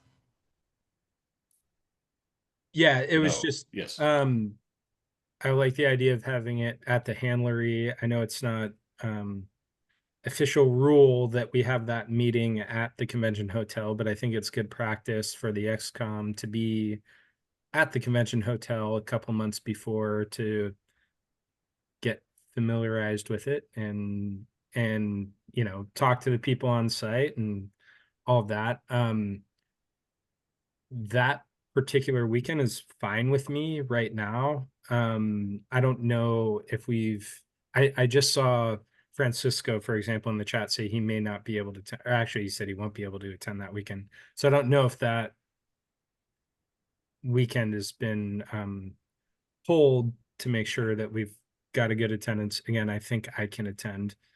But anyway, I like the idea of it and I'll plan to be there. And part of it, the cost of being there and all of that is that it's an airport that's accessible.